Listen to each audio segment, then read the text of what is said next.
featuring a member of the Metro Council. We begin with Metro Council President David James. Councilman James was first elected in 2010 to represent the 6th District. That includes parts of West Louisville, some parts of downtown, Smoketown, Old Louisville, and the Taylor-Berry neighborhood. Thanks for joining us today, Councilman. Thanks for having me. I'd like to start with Metro Corrections. There's been an increased call for accountability after 6 inmates died at the jail in a 3-month period. We know the FBI is involved in investigating, a public integrity unit is involved. Can you tell us about the latest action from Metro Council? So at the last Metro Council meeting, we did 2 things. We voted that we had no confidence in Director Clark and his executive staff to run Metro Corrections. And we also voted to launch an investigation through the Government and Accountability Committee, similar to what we did in relationship to the Youth Explorer sex abuse case and what happened with Breonna Taylor. And so those are the 2 actions that Metro Council most recently took related to Metro Corrections. And when can the community expect to see anything from those as far as the investigation goes, or even that no confidence vote? What does that mean? So the no confidence vote means that it's truly up to the mayor whether he will remove the upper command staff of Metro Corrections. The mayor has said that he has faith in his leadership team over there, even though I don't know why, and that he plans on keeping them in place. In the meantime, he has hired some additional people to help out Metro Corrections and their command staff to run Metro Corrections the way that it's supposed to be run, even though that we're paying people to already do their job. So we're hiring other people to do their job.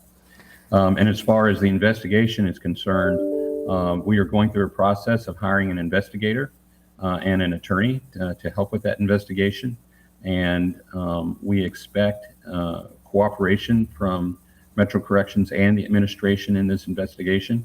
And so we don't have a timetable yet, but we want to get it done as thoroughly as we possibly can.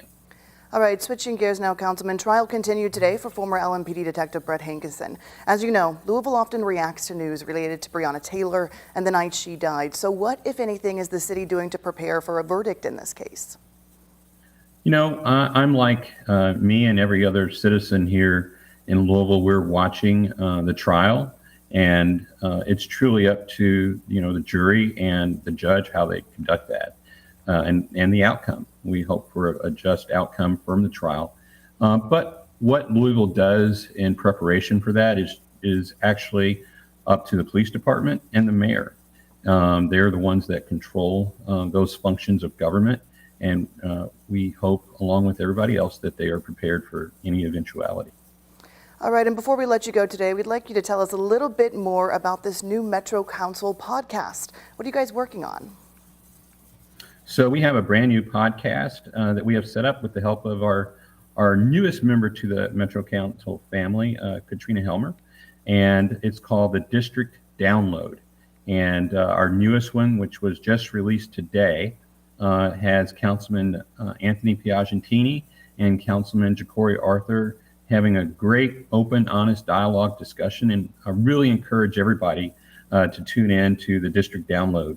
You can get it on Sounder, Apple, Spotify, and Google, and listen to it. It's a great way for the council members to be able to talk to the constituents in an open dialogue and have good debate. And so it's a pretty good podcast, and I encourage everybody to listen to it. Absolutely. Thanks so much for taking time with us today, Councilman James. We really appreciate it.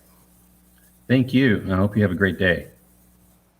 Every week, we'll be talking to a different council member, introducing you to the people leading our city, and we want to give you the chance to weigh in. If you have a question for Metro Council, you can text it to us at 502-582-7290.